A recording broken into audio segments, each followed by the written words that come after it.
So thank you, sir. I represent Palnadu district. It is very much dependent on agriculture, sir. Not only my district, but also across the country. We are all dependent on agriculture. And we also, in the budget speech also, Madam has mentioned that we want to become the football of the world also. But in the answer given by the minister in August 2024, there are only 5 public sector general insurance companies, sir, and only 15 private general insurance companies in this country, which is focused on the agriculture insurance, sir.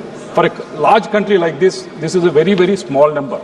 And second issue is, out of 200 crops that are being sown by our farmers, only 60 crops are right now covered under the insurance by the insurance companies, sir, which is also very low when compared to other countries, sir. So I also, just now, Minister also mentioned, sir, that we have moved from the block level to the village level, and I have to ask on behalf of my farmers that when we are going to move to the farm gate level. So based on these 3 issues, the request from our farmers is there any proposal to increase the number of insurance companies? Second is increase of the number of crops that are covered under the insurance. Third is when we are moving to the farm gate level, sir. Thank you. माननीय अध्यक्ष महोदय,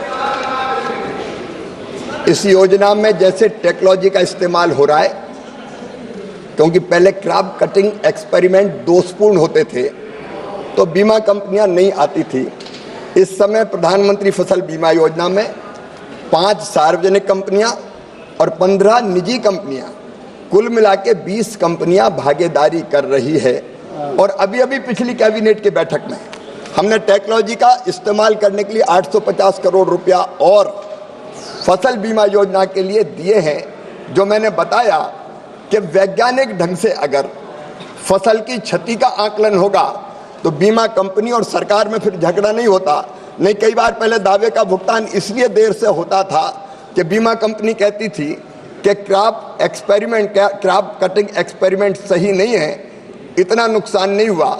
अब वो remote sensing की प्रणाली के कारण लगभग वो खत्म हो गया, वो शिकायतें समाप्त हो गई है, इसलिए और ज़्यादा बीमा कंपनियां आएंगी।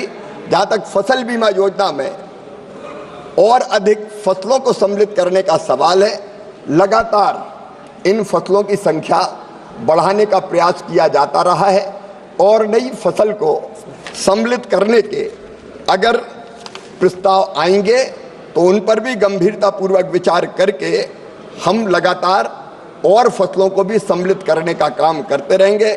पहले जब सरकार हुआ करती थी तब केवल 1 बीमा कंपनी थी, अब 20 बीमा कंपनियां आ गई है जो फसल का बीमा कर रही है।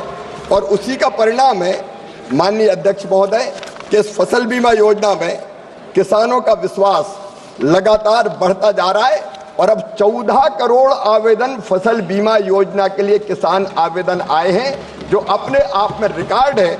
लेकिन जैसा माननीय सदस्य ने कहा है, नई फसलों को शामिल करने का और योजना में और भी अगर सुधार की जरूरत है तो लगातार सरकार खुले मन से आउट ऑफ बॉक्स जाके भी लगातार प्रयत्न करेगी कि किसानों को और अधिकतम लाभ कैसे दिया जा सकता है ताकि उसके नुकसान की भरपाई की जा सके। सुप्रिया सुले।